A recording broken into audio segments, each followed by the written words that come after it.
Hello students, आज हम कक्षा 12 हिंदी माध्यम के लिए चैप्टर 13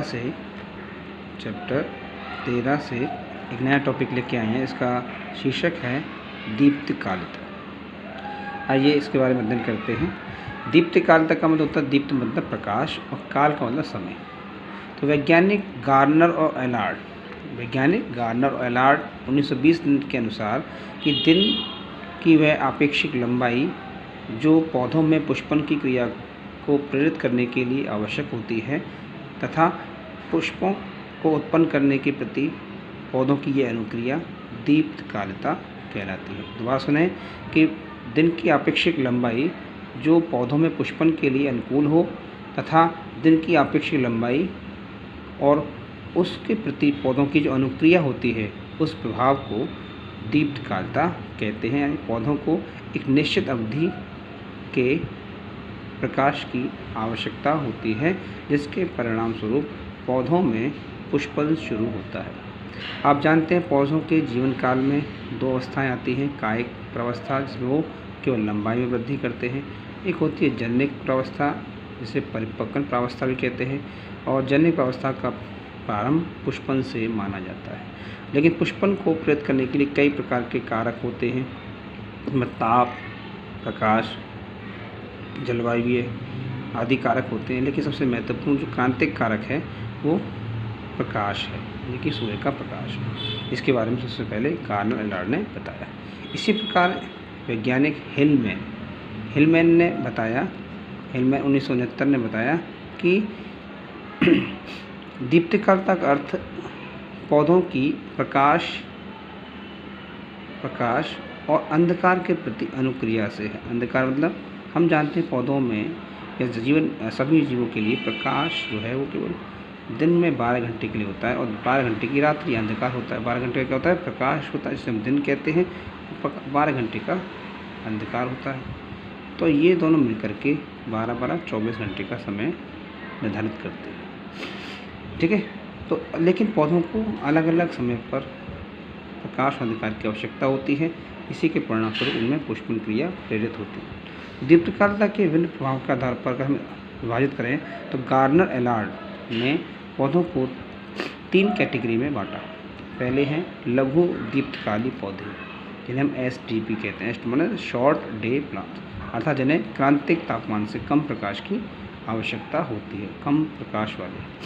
तो इनमें आते हैं कि गन्ना, डहेलिया, तंबाकू और सोयाबीन, ये ऐसे पौधे हैं जिन्हें क्रांतिक तापमान से कम समय की यानी 12 घंटे से कम की अवधि का प्रकाश आवश्यक होता है और अंधकार अधिक आवश्यक होता है। इसलिए लाइट कम और डार्कनेस ज़्यादा उनमें पुष्पन क्रिया को प्रेरित या शुरू करता है। आइए दूसरा पढ़ते हैं। दूसरे होते हैं दीर्घ दीप्तकाली पौधे। दीर्घ मतलब लॉन्ग डे प्लांट, जिन्हें दिन की लंबाई ज़्यादा आवश्यक होती है। ऐसे पौधे जिन्हें क्रांतिक तापमान का मतलब बेटा 12 घंटा। तो क्रांतिक तापमान मतलब 12 घंटे से अधिक के सनलाइट की या प्रकाश की आवश्यकता होती है, उन्हें दीर्घ दीप्तकाली पौधे कहते हैं। इसमें मुख्यतः पालक, मूली, चुकंदर तथा गेहूँ को सम्मिलित किया जाता है। ठीक है। इसी प्रकार तीसरी कैटेगरी में आए तो देखिए दिवस उदासीन पौधे। दिवस मतलब जिन पर दिन की लंबाई का कोई विशेष प्रभाव नहीं होता, वो दिन के अनुक्रिया के प्रति उदासीन रहते हैं, उनमें कोई अनुक्रिया नहीं होती, इसलिए डे न्यूट्रल प्लांट्स कहते हैं। अर्थात वे पौधे जो किसी मौसम में आसानी से उगाए जा सकते हैं। इनकी जलवायु के ऊपर निर्भरता अत्यंत कम होती है, जैसे ककड़ी, खीरा, मक्का, कपास, टमाटर। इसलिए वर्ष भर ये हमें उत्पादन देते रहते हैं। ठीक है। आइए अब चर्चा करते हैं दीप्तिकालिता की क्रियाविधि के बारे में।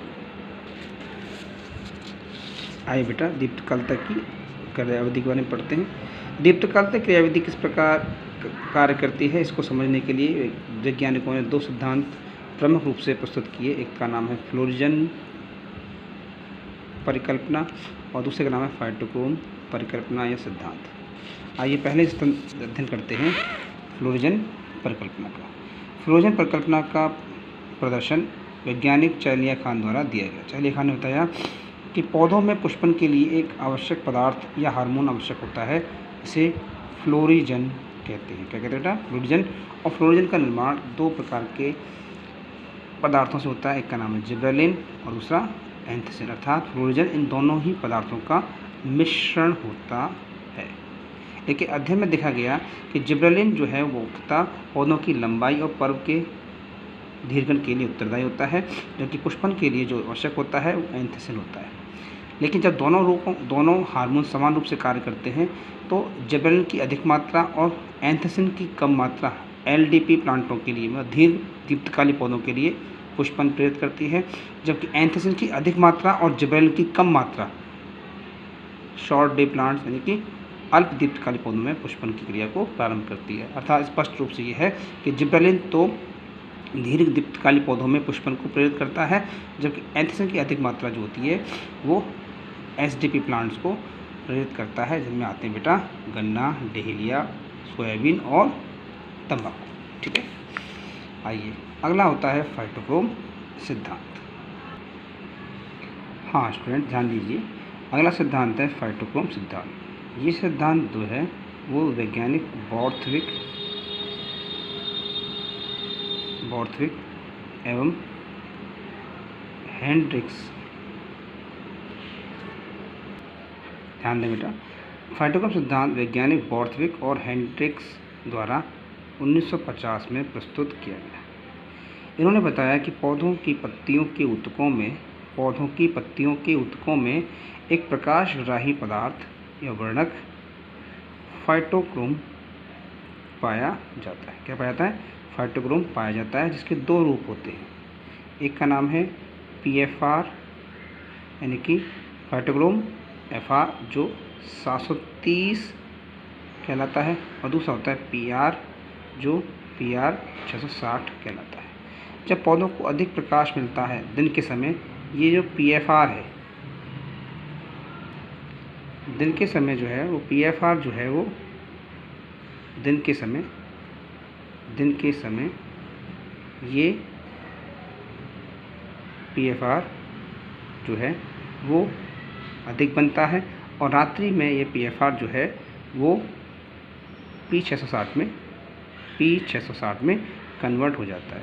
अर्थात जो PFR होता है उच्च तरंग लंबाई वाली अवरक्त प्रकाश किरणों को अवशोषित करता है। इसीलिए कहा जाता है कि PFR के कारण जो LDP प्लांट होते हैं, दीर्घ दीप्तकाली पौधे, उनमें पुष्पन क्रिया शुरू होती है, जबकि जो PR 660 होता है वो अंधेरे में अधिक बनता है। इसलिए कहा जाता है कि ये कम प्रकाश वाले पौधे था SDP पौधों में पुष्पन क्रिया को प्रेरित करता है। तो शॉर्ट में हम कहें तो सुनेंगे बेटा, फाइटोक्रोम सिद्धांत जो है वो बॉर्थविक एवं हेंड्रिक्स ने दिया। इनके अनुसार पत्तियों में फाइटोक्रोम नाम का एक वर्णक पाया जाता है जो प्रकाश को अवशोषित करने का कार्य करता है। लेकिन इस फाइटोक्रोम के दो नाम होते हैं, एक का नाम P730 और एक होता है P660। अंतर ये होता है कि जब दिन का समय होता है तो ये P660 जिसे हम PR भी कहते हैं, क्या कहते हैं PR, ये दिन के समय मतलब दिन में ये P730 में कन्वर्ट हो जाता है, और यही P730 जो रात्रि होती है, रात्रि में अंधकार में ये वापस P660 में रहता है। फिर दिन में तो यह रहता है, इसलिए कहा जाता है कि ये जो है वो LDP लॉन्ग डे प्लांट्स में पुष्पन क्रिया को प्रेरित करता है, जबकि ये जो P660 है ये जो है वो शॉर्ट डे प्लांट्स अल्प दीप्तकाली पौधों को पुष्पन ऋतु तैयार करता है। इसी प्रकार एक दूसरे के लिए इनका प्रभाव विपरीत होता है, अर्थात कि P730 जो है वो LDP में पुष्पन को प्रेरित करता है, जबकि SDP में ये पुष्पन को अवरुद्ध करता है, पुष्पन को रोकता है। इसी प्रकार P660 जो है वो SDP में पुष्पन को प्रेरित करता है, धनात्मक क्रिया दर्शाता है, लेकिन LDP के लिए इसका प्रभाव नकारात्मक होता है। इस आधार पर फाइटोक्रोम सिद्धांत को हम समझा सकते हैं। ठीक है, अगर समझ में नहीं आया बेटा इस वीडियो को दोबारा देखिए, मैं आशा करता हूँ कोई आपको समझ में आएगा।